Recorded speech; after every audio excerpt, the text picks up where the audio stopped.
You take it away.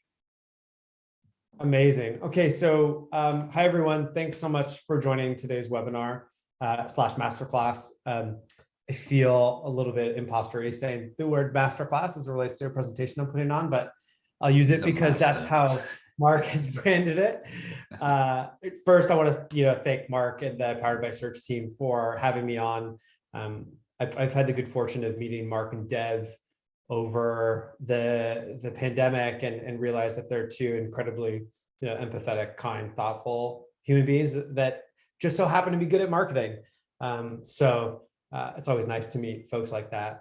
But to today's presentation, we're proud to announce No One Cares, how to market new SaaS features to engage audiences and grow your businesses.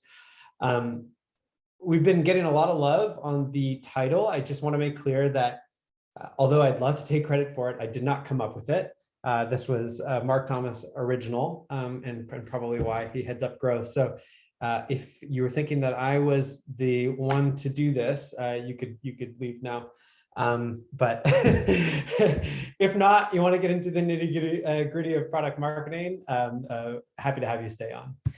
So I'm just going to go ahead and see if I can change the slide here. Great. So just to give you a little bit of an introduction on who I am and what I'm about, my name is Geoffrey. I am the co-founder and head of marketing at FieldChat, which is a construction communication application, super early stage, probably like I'd say around the angel seed stage of a startup. We're about 4 to 5 individuals still on the path to product market fit, but that is not the topic of today's conversation. The topic of today's conversation is bringing products to market. So I'll give you a little bit of background around why I'm incredibly passionate about this topic and ultimately why I have this particular point of view. So I'll kind of give you a little bit of background. We were talking about it earlier before the webinar started, but early on in my early 20s, I had aspired to be a professional musician. It turned out that I wasn't that good, and that was a little bit of a fool's errand. So at the time, while I was doing the whole music thing, I worked at Apple retail part-time. I see that Jay Sassour is here, who started in the trenches with me there as well. And then eventually moved into their B2B division, where they had account managers supporting small and medium-sized businesses with Apple hardware and software. So I actually started off in B2B sales at Apple, which was like a really neat experience. And it's what led me to product marketing in 2014. One of the clients that I had been working with for a while had actually seen a presentation that I had done. I think it was on keynote presentations, like not a keynote presentation, but literally on the tool Keynote and how it could be utilized within business. And they ran a video streaming solution for enterprises, and they had an opening for a product marketing manager position. And they asked me to come in and interview, and I was like, that sounds interesting. Thanks so much for thinking of me. And then I promptly went out and Googled what is product marketing. And in 2014, I think it was a little bit of a different time for product marketing. I think that was kind of like at the peak where it was misunderstood in the context of like B2B software startups. Product marketing has been a function that has existed for an incredible amount of time, back to the pragmatic days in the early 90s, and was heavily utilized function within large enterprises. But in the context of B2B SaaS, it was relatively new. So I think things have changed a lot, and we'll talk about that throughout the presentation because I want to level set on what today's product marketers do. But effectively, I Googled it. It didn't really give me that much more information. Decided to go through the interview process. It worked out. And then since then, I've had the good fortune of working at some pretty neat B2B software companies, all the way from seed stage to publicly traded. And then throughout that experience, I've been able to, I'm putting a rough number here. I think it's more than 100, but I'm just going to say 100 for now. I want to be humble. About 100 feature launch releases and 3 net new products. Taking one of those from 0 to $1 million in ARR in its first year. And by the way, the 100 feature launches, as you'll see throughout the presentation, I've probably in my view, approached 90% of them in the wrong way, and only more recently have approached, the feature launch utilizing kind of the audience first mentality in the last last mile, I would say. And then more recently, and previous to my experience at FieldChat, I was head of product marketing at Xero for its accounting and global services products. If you're unfamiliar with Xero, it is the second largest cloud accounting platform in the world, right behind QuickBooks Intuit, from Intuit. And I came into Xero through my experience at Hubdoc, where I was the head of marketing, and we were acquired by Xero in 2018. And on the side, although my focus is on building and growing FieldChat, I do offer fractional director of marketing consulting services for seed stage startups and Series A startups, primarily focused around product marketing. And I also more recently have spun up a product marketing coaching community where I work with roughly 10 product marketers at organizations like Shopify, Xero, Pitch, which is the platform that's actually powering this presentation, on kind of their product marketing challenges. It helps keep me relatively sharp on the product marketing front, while simultaneously they get to learn from me, I get to learn from them. So that's been probably one of the more fulfilling parts of my professional career in the past 2 years. And then, on the side, as I mentioned, wannabe musician, not anymore. I do continue playing music, but I'm definitely a wannabe chef, and I want to be a good person, like I'm sure most, if not all of you in this room do. So before we dive deep, let's talk about the session objective, because I think it's important to level set around what we hope to get out of this presentation. And then at the end of the presentation, we can ask ourselves, did the presenter and the slides kind of achieve that objective? So in our case, we want to turn feature releases into growth opportunities, whether that's acquisition, retention, expansion, depending on your audience and your product and your business goals, by building around the customer experience rather than product marketing launch tactics. And that's going to be kind of the crux of this presentation. How do we change our frame of mind from checklists to tactics to building around kind of an audience first approach? Just to keep this in mind, this session is specifically designed for product marketers, or really anyone that has experience bringing new features to market. We're going to dive deep relatively quickly. So this is not kind of like a one-on-one high level session. That said, if you'd like to have a session that's more at a high level and kind of talking about these concepts, feel free to send me an email. I'm more than happy to chat with you about product marketing. Okay, so time to dive in. I think first and foremost, it's important to set the stage around what product marketers are doing today. On a personal level, I'm very lucky to have met, worked with, and partnered with PMMs at organizations of all shapes and sizes, from, as mentioned, publicly traded to seed, whether that was directly working as an employee within these organizations, consulting for these organizations, or actually partnering up on go-to-market strategy or a partner launch, so on and so forth. Ranges from Xero, Hubdoc, as mentioned previously, all the way to running co-marketing strategies with Microsoft Azure, AWS, so on and so forth.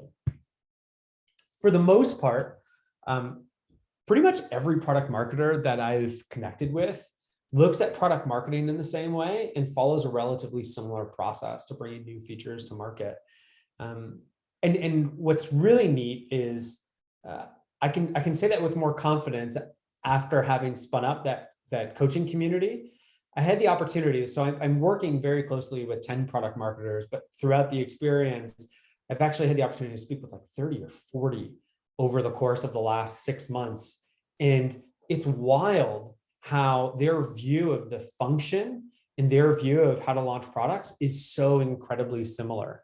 So let's level set. What do those similarities mean? So if you've met a product marketer that didn't describe what they do using a Venn diagram, are they a product marketer? Product marketers tend to love Venn diagrams, but effectively product marketers live at the intersection of product marketing and customer facing teams.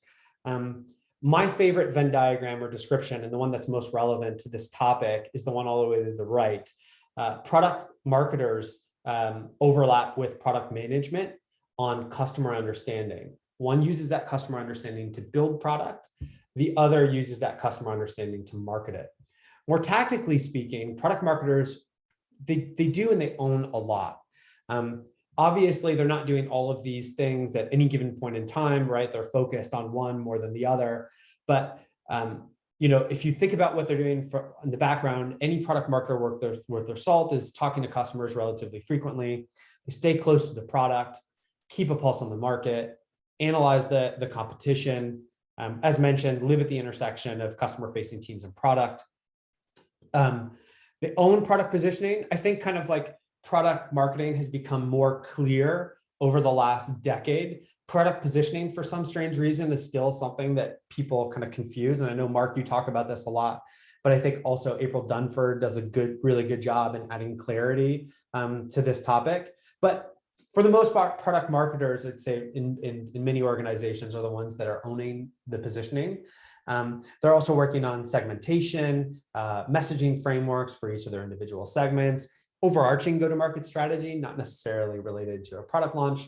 They're the enablers of the marketing and sales organization and marketing teams. And then from a customer-facing perspective, they ensure that customers experience a consistent storytelling experience across all the channels in which the brand interacts with them. Compelling.com experience. This is where your positioning and your messaging comes to life, and you're ensuring that your value propositions are speaking to the right audiences. Persuasive decision stage content, like case studies or versus pages or landing pages. And then for larger organizations, a lot of product marketers are going to own media and analyst coverage. So if you're in a well-defined, relatively mature category, pretty likely that you're interacting with, Gartner and Forrester, so on and so forth. And then last but not least, they are the owners of new feature launches and bringing features to market. So that's kind of like a really important piece. When we're talking about bringing new features to market, most product marketers understand the importance of getting this right, because they believe that major and minor feature launches are chapters in a product story and proof points that we're making progress against our overarching mission. So this kind of underlines why many product marketers care about this, why we have quite a few people that have joined the session, and quite a few people who actually talk about this on Twitter and other social platforms. So we talked about a lot of the similarities in terms of what the role is all about. Let's talk about the overlapping similarities that we see in terms of the relationship between product marketing and product management, especially as it relates to bringing new features to market. I think when you talk to product marketers across the board, there are very few that feel like they get involved early enough in the process. And like if this was a real session, I'd ask the question and I ask people to raise their hands, like who feels like they get involved too late in the process to bring a new feature to market. I guarantee that the majority of that audience would be raising their hand. What you see here isn't kind of like a robust, detailed step-by-step approach of what a product manager and what a product marketer does when bringing a feature to market. But the idea here is like product managers are the ones capturing the ideas from the sales team, from customers, from competitive landscape, market, so on and so forth. And then they're evaluating those ideas against one another, prioritizing, and then starting to build. And usually between that build and launch phase is when many product managers are going to come in and speak to their product marketing team and say like, hey, we're about to bring this feature to market. I'm going to pass the baton over to you. Can you help me launch this? And then that's when the collaboration tends to start for most product management and product marketing teams. They launch the product, and then from there, they measure their success. They identify any gaps. They prioritize what needs to get resolved, and then they build. And that's respective for marketing programs as well as the actual product itself. And then from an actual process of bringing a new feature to market, once the product management team has passed that baton over to the marketing team, most product marketers are going to follow a relatively similar process. First, as mentioned, the partner with product to understand the what, why, who, and how of a new release. They use their customer product in competitive understanding to prioritize and contextualize releases. This is kind of like where the concepts of major, minor, and maintenance release comes into play, and what the corresponding effort is going to be depending on the size of the release. Bonus, like I always believe that the best product marketers are the ones that stay incredibly close to the customer. So bonus, if you're taking part in customer feedback sessions or actually run them independently. I think running them independently is always valuable because you're looking at the problem from a different perspective than a product manager. But when you're running these sessions, you kind of get to hear customers talk about the value of the product in their own words, and you can bake that into your messaging, your value props, and your features and benefits, so on and so forth. And then at that point, okay, they know what they're releasing. They know, what level of prioritization they're going to give this release. And then they apply their go-to-market checklist to the release, right? And the go-to-market checklist typically includes kind of the set of core tactics that are involved in bringing a feature to market successfully.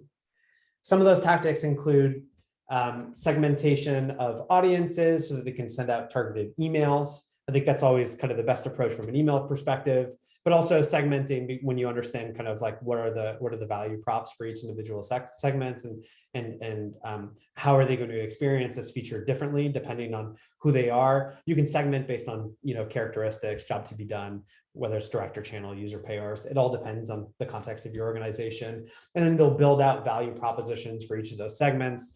And then like this comes back to the core set of tactics.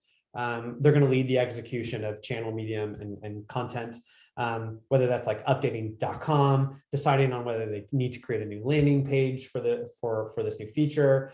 Obviously, the product update blog post, sending out those emails, social, whether they get media coverage or a press release. And then last but not least, they're going to package all of this stuff up, and then they're going to provide it to the customer-facing teams to enable them to provide great reactive or proactive experiences with customers related to that specific feature.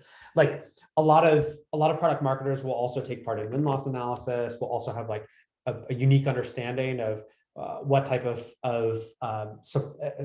tickets supporter are experiencing related to that specific release. Like during the enablement phase is when they can say like, hey, do you remember, we talked about this type of situation that come up and we're killing deals. Like, let's go back to these organizations and communicate the value of this feature as an overcoming of said obstacle.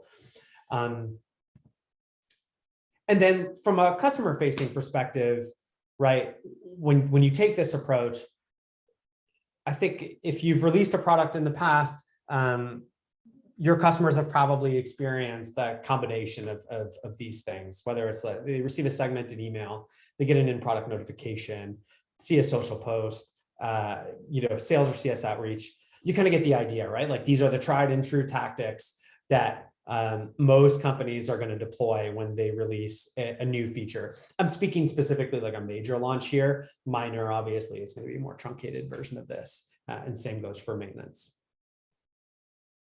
And then lastly, right, you've executed against all these tactics, you brought your feature to market.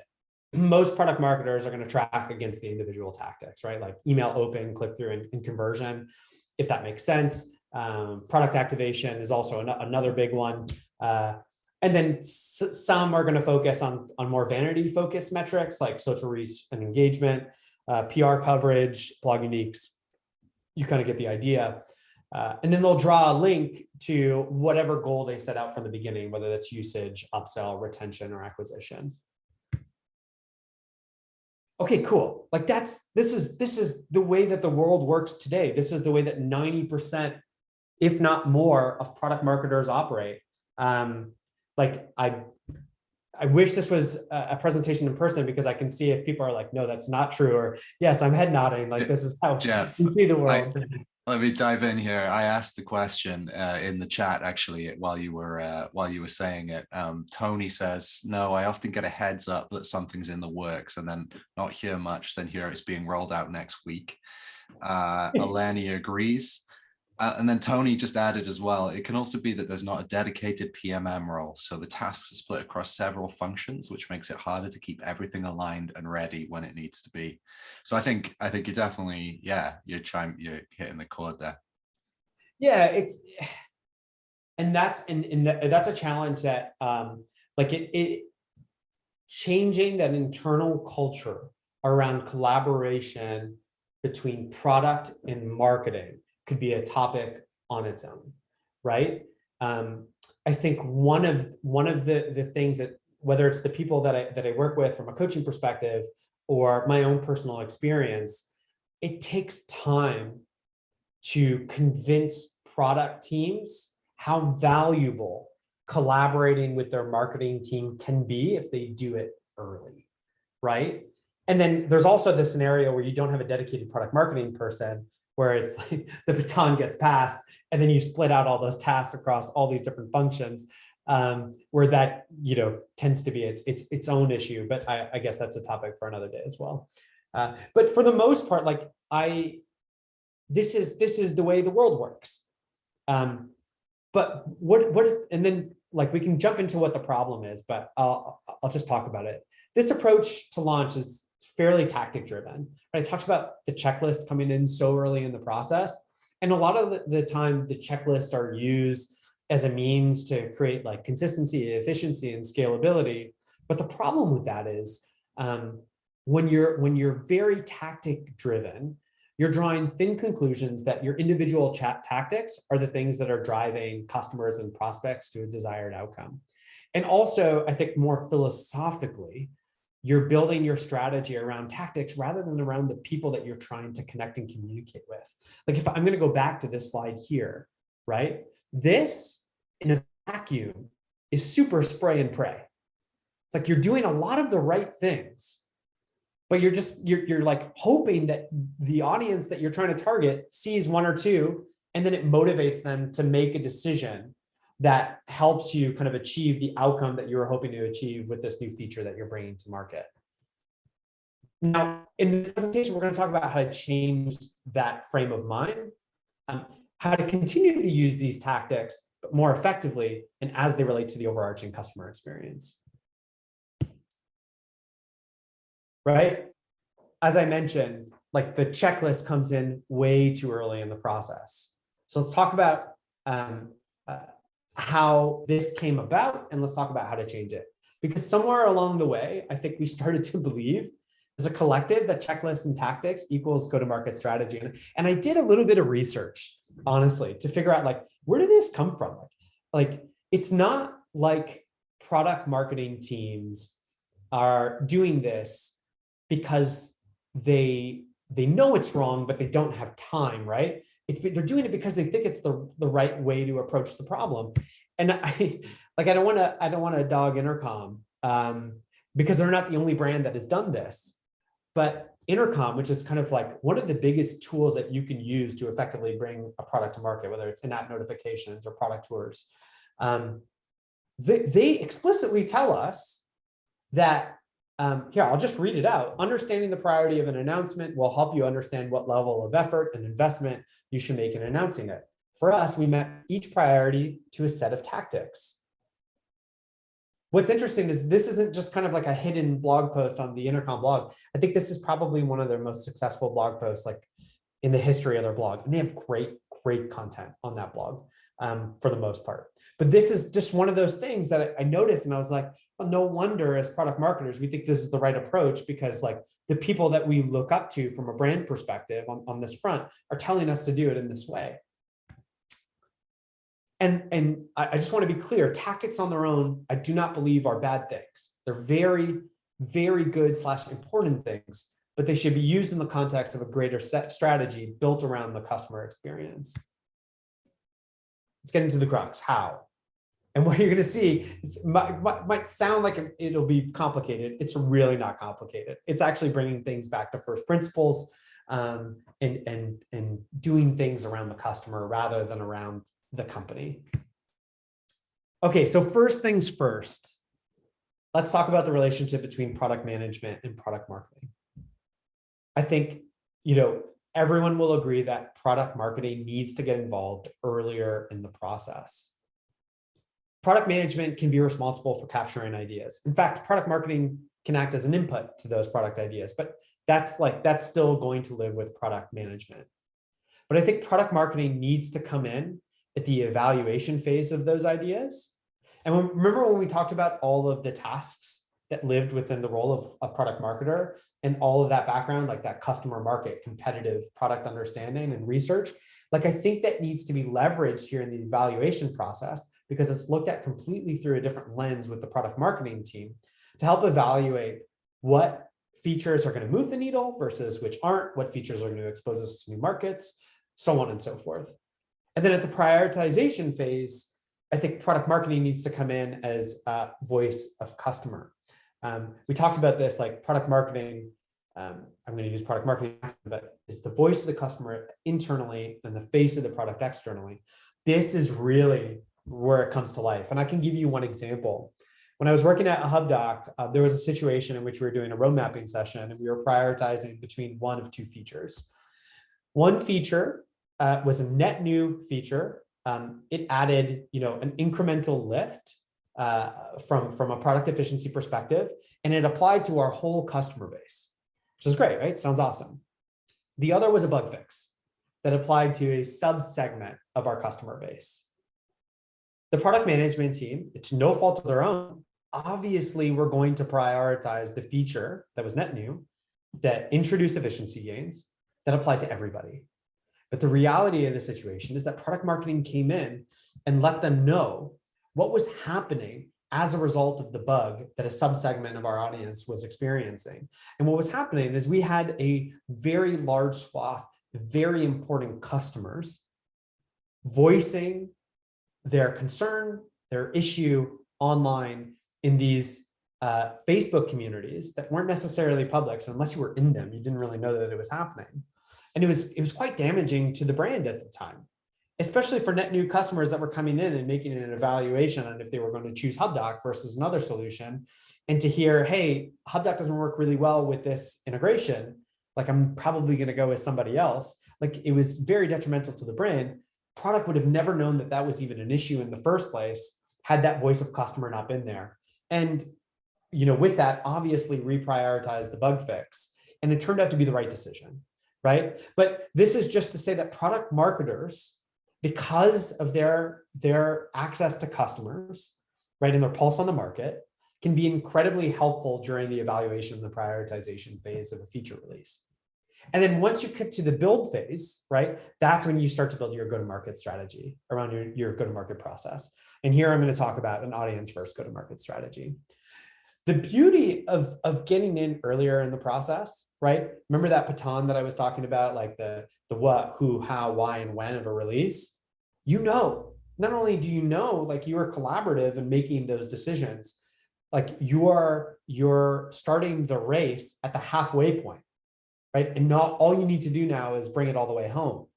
So it makes it actually, like, not only is it better for the business and for the customer to have you involved earlier in the process, it makes your launches a lot easier because you're not starting from 0, right? You're starting from 50 and all you need to do is get to the 100 meter point. I showed this deck and specifically those two kind of like product marketing and product management collaboration slides to our head of product and co-founder, Steve Smith, who's not a household name from a product perspective, but maybe should be. He's been doing product management for a really long time. Like when on-prem solutions were still the norm. And he's actually built products from zero to acquisition, I think like maybe 3 or 4 times, most recent acquisition by Acquia. But effectively, like, I think his view is that PMs and PMMs should succeed or fail together when launching products. Meaning that the relationship is so tight, that the partnership is so tight, that the success of a product cannot be attributed to a particular team, and neither can its failure. It'll be attributed to both. And he uses 2 pretty good examples here. One is Google Glass.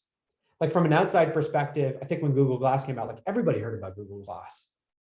Everyone knew about it. Like, so from a launch point of view, would you categorize that as a success? I'd say absolutely. but from an actual product value point of view, it bombed. That was like, it didn't solve an actual problem. It's one of the most famous bombs in tech history, right? And then conversely, if you look at Microsoft Zune, which is actually like a decent product, from a launch perspective, the launch was actually, below par, and therefore that release was deemed to be not a success. It's just to show how symbiotic the relationship needs to be between product management and product marketing to really effectively bring new features to market. Okay, so let's talk about now that you've done a better job partnering with the product team, let's talk about the audience first go-to-market process or go-to-market strategy. So as I mentioned previously, the checklist comes in way too early in the process. Let's bring this back to first principles thinking. Start with your audience. Who are you building this product for? Start with your individual segments, right? Like that should be your starting point. Once you know what your segments are, your next point, back to first principles thinking, is what goal am I hoping to achieve with each of these audiences? That's going to be different depending on the organization. Like if you're marketing a new feature to an existing customer, obviously activation, maybe upsell, maybe retention are going to be your goals. If this is a feature that can expose you to a new market or a new industry, acquisition is going to be your goal. But it's really important that you map your segments to your goals. And then it's also really important to assign a specific KPI that you can measure if you've achieved success for that individual goal. And then things get really easy. You started with your customer, you figured out your goal. Now work backwards. What are the steps you need to take to get somebody from like, hey, I've never heard about this feature, to, oh, I'm now using it, I'm happy, and I've either bought your product or I've upgraded your product, or my NPS went up a tick and I'm going to be with you for an incredibly long time to come. And then that's when you bring in the checklist. You start with the audience, right? You build out your map and your journey and your strategy, and then you document that in the checklist and use the checklist as a means to coordinate with your team and efficiently bring the feature to market. Like I think checklists still have an incredible amount of value, and so do your tactics, but only as it relates to your customer's context. So by using this approach, we're now saying, checklist is no longer our strategy. We're saying the checklists are just the documented process that enables cross-team collaboration, efficiency, and scale, which is what it was meant to be in the first place. And then kind of more tactically speaking, let's talk about that audience first GTM outside of the timeline and stay really focused on those 3 new steps that we added to the process. You start with your audience. You segment them based off of however you segment your audiences within your organizations, whether that's by firmographic, persona, job to be done, user, direct versus channel, industry. You then identify your goals: activation, acquisition, usage, upsell, retention. And then you work backwards, all the way from, hey, I'm unaware that this feature exists. In fact, I'm unaware that I even have a problem that this feature can solve, to I've now activated or I've achieved said objective. Mark has actually tweeted about this very topic and has provided some examples around some of the content that you could use for each of these stages. And I've kind of taken a minute to add them here so that you can better visualize what this process would look like. But effectively, like once you've mapped out this journey from audience to goal and the steps that you need, you can then start to build out blogs focused on symptoms at the unaware stage, or at the solution aware stage. You can have value calculators. You can do human outreach. At the solution ready, this is where the tried and true tactics are really going to come to life, like a landing page or a versus page or a use case page or case studies. And then at the activation stage, right, like once you've kind of got through that process, it's like, how do we make this really simple in-app? How do we give them the help desk resources that they need to get value out of the product? Maybe some onboarding videos or so on and so forth. So this kind of gives you an idea. Okay, now that I've mapped this out, I know what I want to build towards for this go-to-market. And I've had this conversation with a few product marketers who are like, oh, I totally get this. This is awesome. I just don't want to own all of this. It's important to know that, like, as a product marketer, we talked about that Venn diagram, right? Like sitting at the intersection of all these teams. The role of a product marketer is to provide recommendations to other groups that are really good at actually creating and distributing these assets. It's about giving them the framework, and it's about giving them the recommendations so that they can execute against the strategy that you develop. So that's a really important piece to note. When you see this, you're like, oh man, this is way more stuff, but it's also not way more stuff for you. It's way more stuff for you and team to execute against. Obviously, this is really important. No customer journey is linear. Yes, people are going to loop back and forth between stages, but even though no customer journey is linear, a map is going to guide better tactical decisions. So what tactics you're going to deploy for your audiences to help you achieve your goals. It's also going to ensure that you have complete coverage over the customer experience, so that if somebody comes into your flow and they're at the solution stage, all right, cool, like you have that content ready. Or if they're problem unaware stage, you have that ready. Or if they're problem, you kind of get the idea. And then kind of back to the crux of what we're hoping to get out of this. Once your maps are complete, that's when you start to build out your go-to-market checklist. And then this is kind of the whole idea around an audience first go-to-market approach.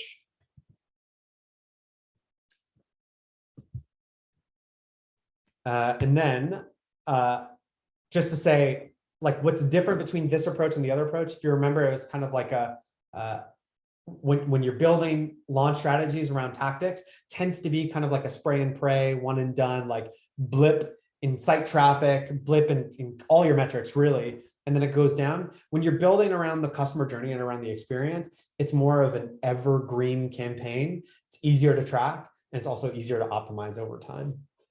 Whereas when you're doing things that are one and done, you're not optimizing them over time. You're like, okay, how can I apply the learnings to my next launch?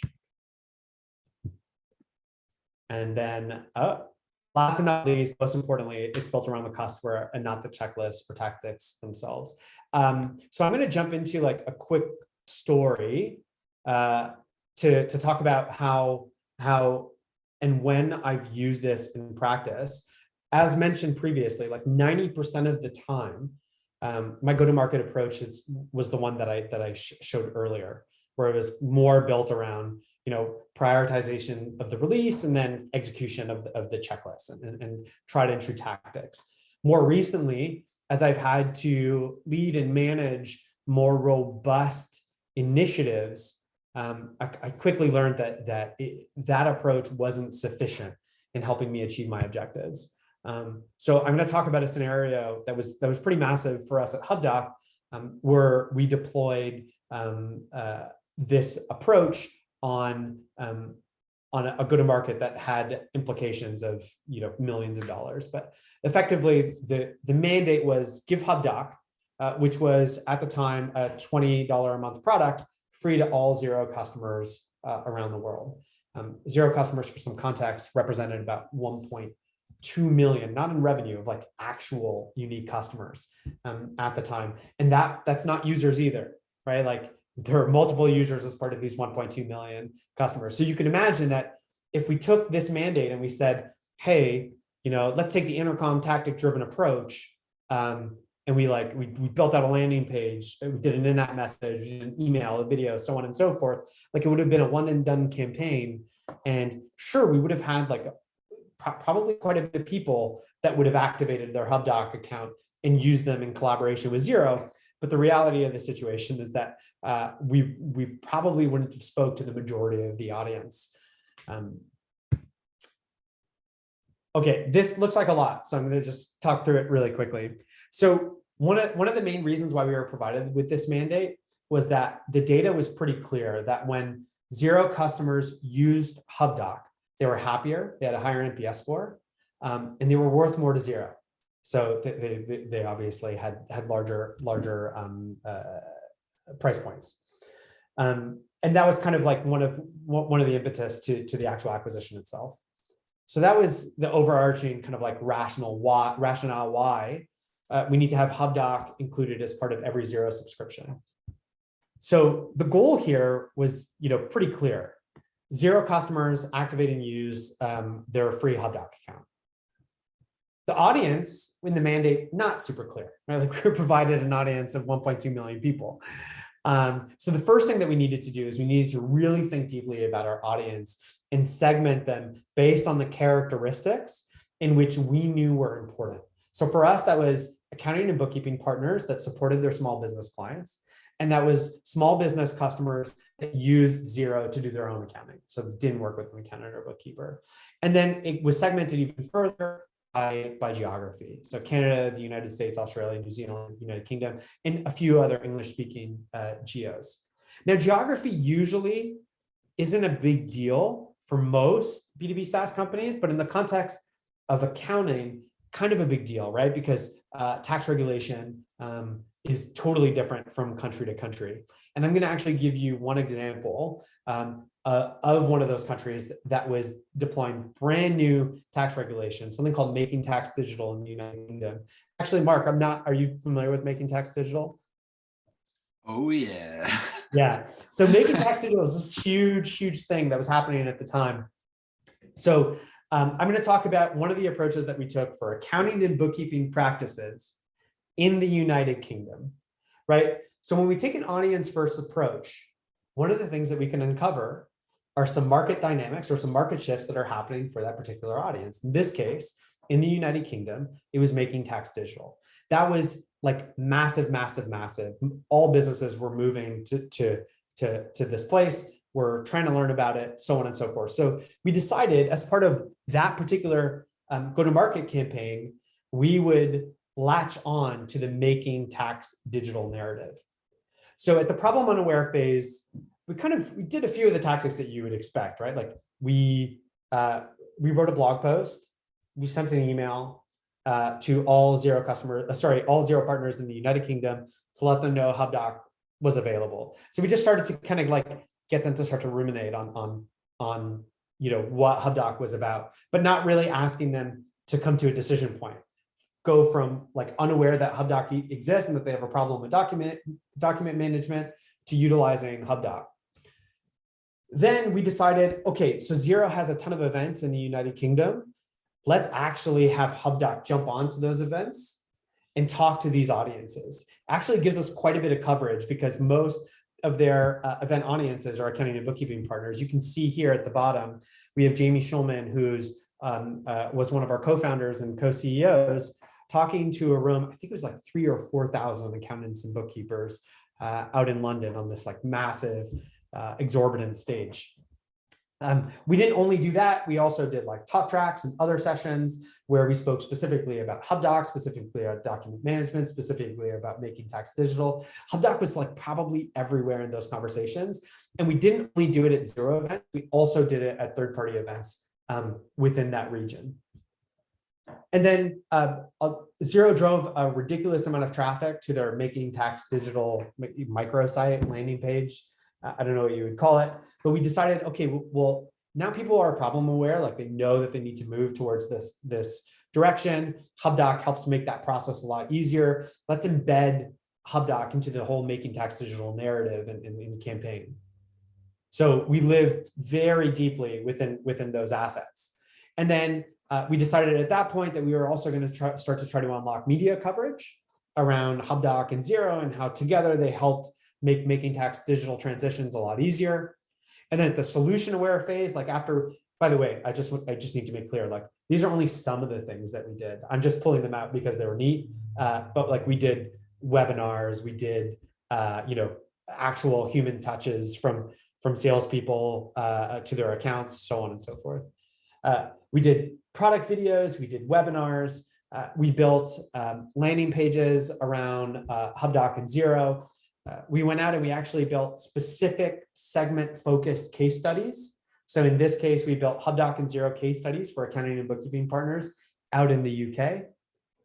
We then decided that we were going to build partner enablement assets. So here, I don't know if you can really see it, but we built a whole partner guide around how you can embed Hubdoc as part of your accounting and bookkeeping practice tech stack and how you could use it with your clients and what clients to select, how to position the value of Hubdoc, and any information that would help them get to that activation stage after we've brought them along at every step of the journey. And then last but not least, like we did onboarding videos, we did a Hubdoc certification course, we did help desk articles. But as you can see, because we started with our audience, we were able to create campaigns that were very relevant to their specific situation, the market shifts that were happening in their area. We were able to create content that were specific to every stage of their customer journey. And then I haven't talked about this because it's too much for one slide, but as product marketers, we were able to provide our growth and our digital teams with valuable information on what channels to distribute these assets on to help get engagement from the audience that we were hoping to acquire. I can't talk about the results of this campaign. That said, we were either incredibly close and or surpassed our objective by the time that I left the organization.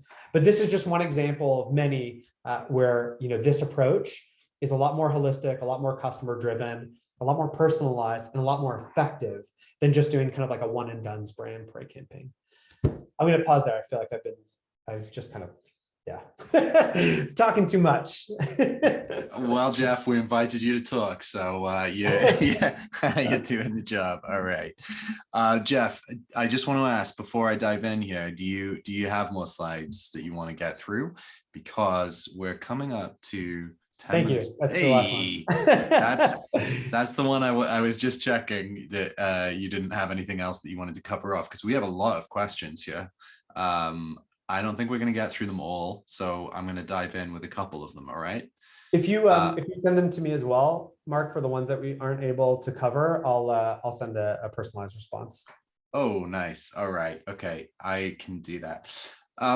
Okay, so Amrita was first. So Amrita asks whether you two have trouble assigning KPIs to PMMs. I find that they're not good at laying the tracks for other teams to succeed, but not necessarily be measured themselves. Oh, they are good at laying the tracks for other teams to succeed. That's a really good question. So I'm going to talk about this in the context of like a single product B2B SaaS organization that's not kind of like a massive multi-product, multinational organization. I think tying product marketing success and KPIs around because I don't want to provide a soft answer, because I was going to say revenue is probably the most important answer, but I'm going to add the level of nuance. Like what I love to do with product marketers is assign KPIs to the individual kind of like tasks or campaigns or projects, let's put it this way, projects that they're working on a quarter by quarter basis. So as an example, if one quarter they're working on a repositioning project, right?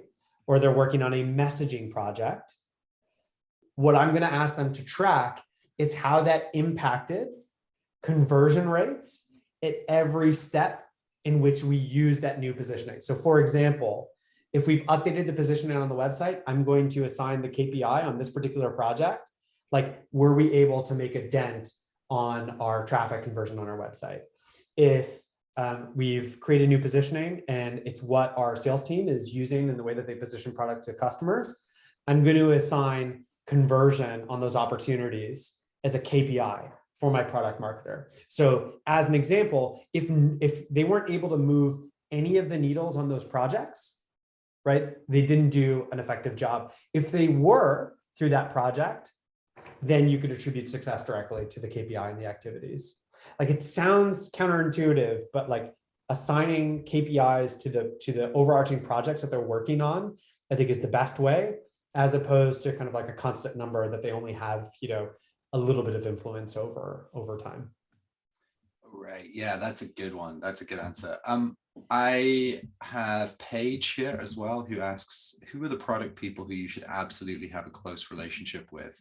Each product owner in your portfolio, product managers, devs, and what are some ways that you can create a better partnership with them? That's a really good question. So, I mean, you should have a relationship with all of them on a human level, because I'm sure they're all pretty cool.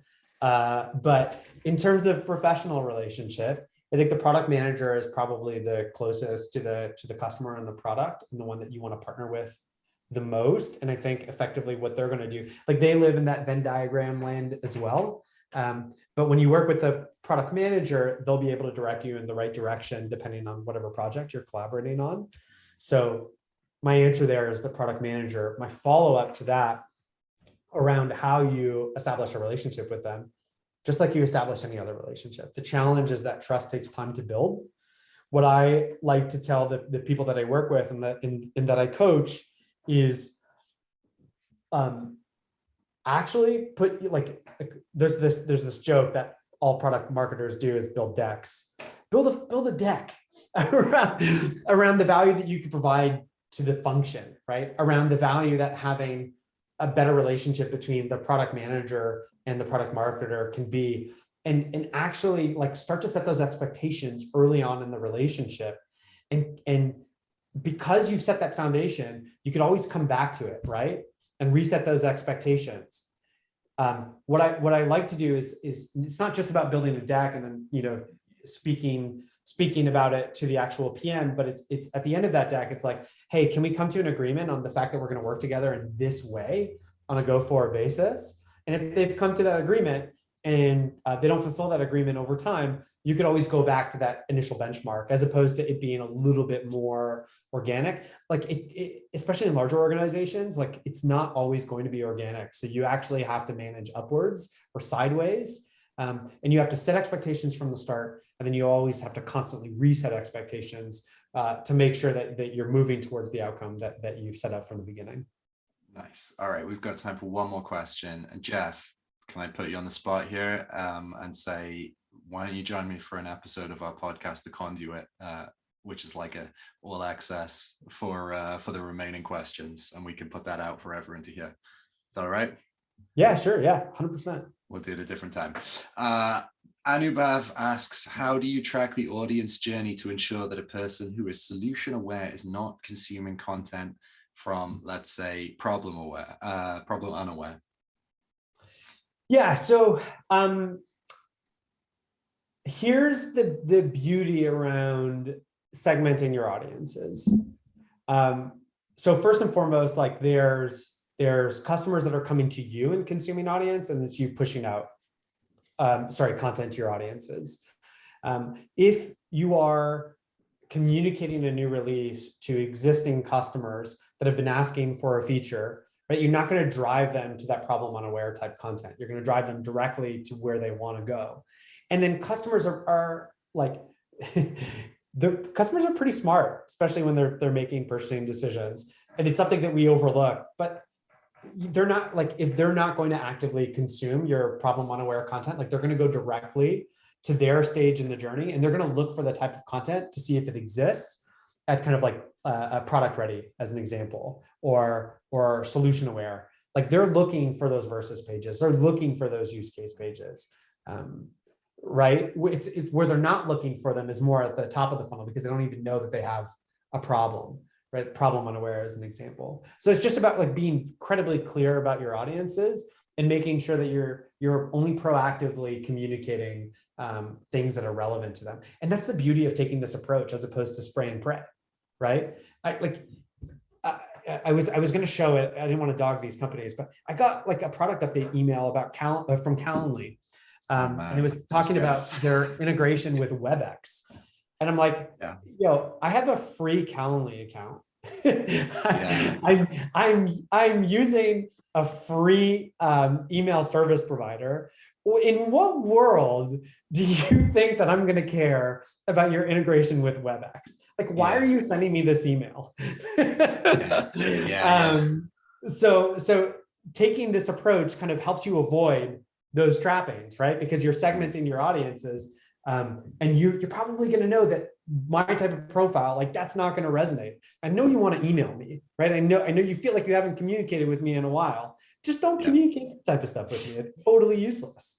Hey, you're not alone here. Tom Maxwell also said he got the same email and had the same thought. Surely they think they can see that we use Zoom, right? It's integrated to our accounts. Jeff, that's all we've got time for today. I thank you so much for doing this with me and with all of the people who've attended. Everyone who's attended, you're going to get a email from me with a link to the recording of this. Follow Jeff on Twitter, and you'll get the good stuff all the time. All right. You know what? I might actually just take these questions and answer them on Twitter if everyone's comfortable with that. Wonderful. All right. Yeah, we can certainly do that. Let's do it. Or the podcast. We can do both. Don't worry about it, man. All right. Thanks, everyone. I'll catch you soon.